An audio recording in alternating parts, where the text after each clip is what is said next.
अस्सलामुअलैकुम एवरीवन बिस्मिल्लाहिर्रहमानिर्रहीम क़ाला रब्बी शरह ली सदरी व यस्सिर ली अमरी वहलुल उक़दतम मिन लिसानी यफ़क़हू क़ौली रब्बी यस्सिर वला तुअस्सिर व तम्मिम बिल खैर सल्लल्लाहु अलैहि वालिहि वसल्लम सल्लल्लाहु अलैहि वालिहि वसल्लम सल्लल्लाहु अलैहि वालिहि वसल्लम। Today we are going to start the preparation for quiz competition of chemistry. The subject code is 5070 of O2, Unit 3 and Unit 4. Unit 3 contains the chapter Chemical Calculation and Speed of Reaction, and Unit 4 Energy Changes, Haber process, and then Contact process. So the first question is, what is stoichiometry? It's a relationship between the number of moles of reactants and the number of moles of the product that involved in a chemical reaction. As you can see, in the burning of methane, 1 mole of methane is required for burning in the presence of 2 mole of oxygen to produce 1 mole of carbon dioxide and 2 mole of water. Formula for number of moles. So there are different formulas which we can use to find out the number of moles: mass per molar mass, then a number of moles, number of particles divided by Avogadro's number, and the number of moles volume divided by 24 dm cube, called as molar volume or standard volume. Then the formula for to find out the mass, it's like from the number of moles we can use the mass divided by molar mass. So if we will just want to find out the number of mass, so how we can find out? Mass is equal to number of moles multiplied by molar mass. So we can find out the mass of that substance where the number of moles are given. So we will just multiply it with the number of moles, and we can with the molar mass, and we can find out mass. Formula for volume. So if we want to find out the volume, so what we will do to simply multiply the number of moles with the molar volume. What are the limiting reactants? So the concept is whatever the reactant is given in the limited quantity will be used up in the product, and only the thing will left will be the excess reactant. So in this you can see the hot dogs are 5, and we have only 4 buns. So as you can see, after the reaction in the product, you can see the one excess reagent and the 4 buns used up by the other reactant. Percentage yield.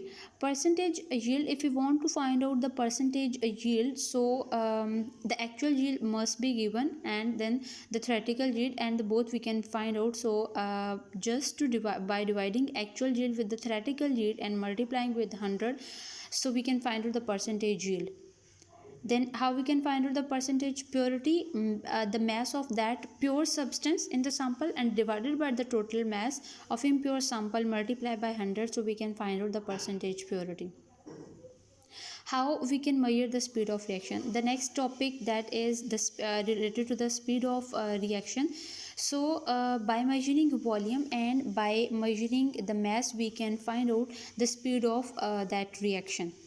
So here is one of the graphical representation for if you want to check the speed of any reaction, how by measuring the mass we can find out the speed of reaction. Obviously after proceeding any reaction, there will be decrease in mass. So the graph is representing that with the passage of time, the mass will start to decrease by evolving any gas. So their mass will be decreased, which will show the speed of which will show the that the reaction is proceeding, and how much it's proceeding within a given time period.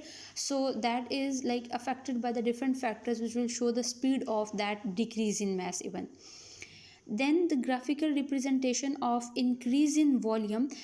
This is what, as I have told you, one of the example, that if there is any decrease in mass, so there would be one of the gas given off. So that gas is, we will just set an apparatus, the measuring the gas syringe. So to measure the volume, we will use the gas syringe, and the gas syringe will obviously the piston will move backward, which will be due to some occupying gas. So by increasing in volume of that gas, we can measure the speed of that reaction. That in how much time period there will be an increase in volume. Then there are some factors which affect the speed of reaction: concentration, temperature, pressure, catalyst, and particle size. And one by one we will discuss how the concentration, temperature, pressure, and particle size and catalyst will affect the speed of reaction, or it can give more speed to any reaction.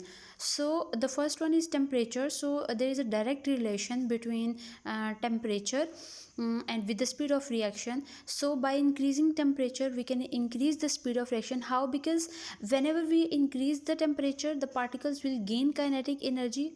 By gaining heat, energy will be converted into kinetic energy, and kinetic energy is associated with the movement of the particles. So particles will start to collide with each other more frequently. So when their collision will increase, so they will start to move more frequently, and their speed of reaction will increase.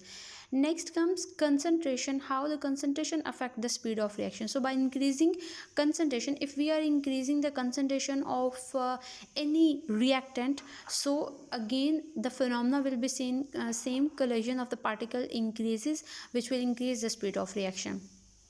What is the effect of pressure on speed of reaction? So by increasing pressure, if we are just increasing the pressure of any gas particles, the particles will come closer to each other. Again the same phenomena, the particles will start to collide with each other more frequently, which will increase the speed of reaction.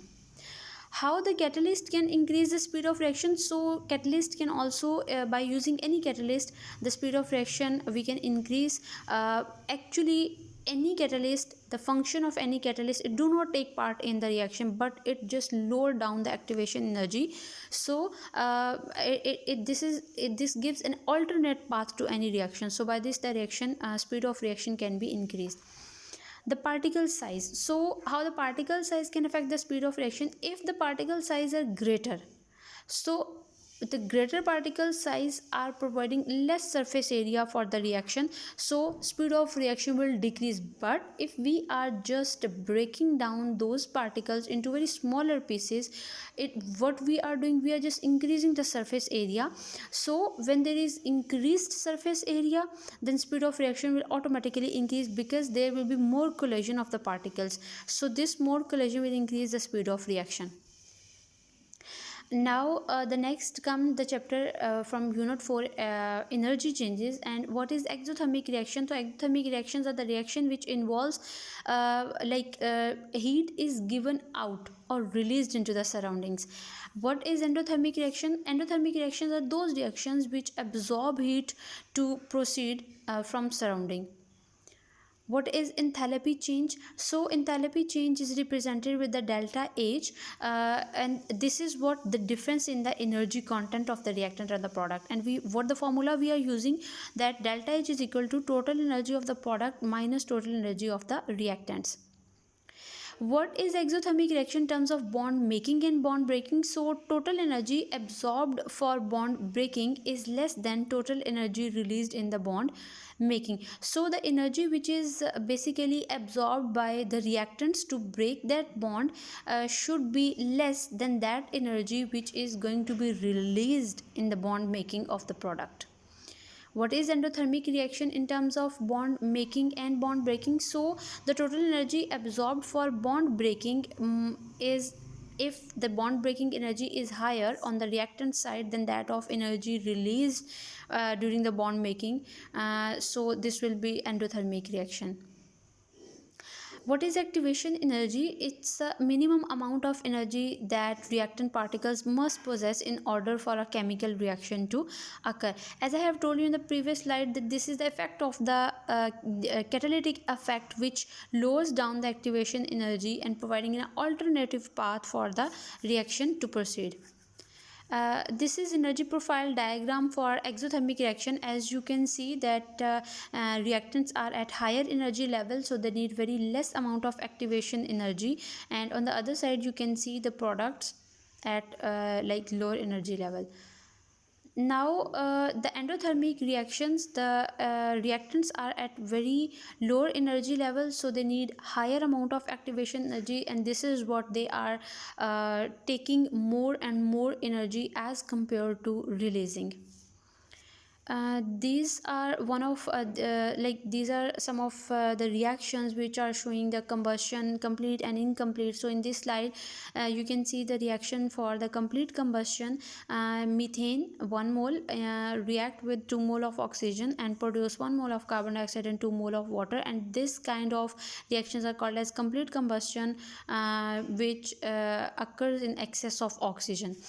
Incomplete combustion, in limited supply of oxygen. Whenever any organic compound or fuel burn in limited supply of oxygen, so will produce carbon monoxide, water, and carbon products.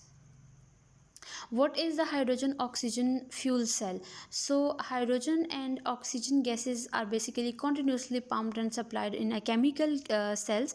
So at the positive electrode known as cathode, oxygen is reduced to form hydroxide ions, and the below reaction is basically showing.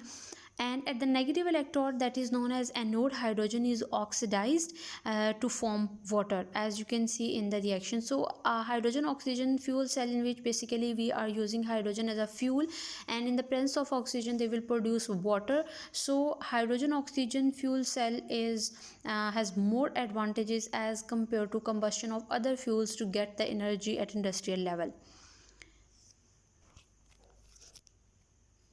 What is reversible reaction? So reversible reaction, as you can see, one of this reaction is showing reversible, the reactants converting into the product, and products can also be converted back into the reactants. So such kind of reactions are called as reversible reactions.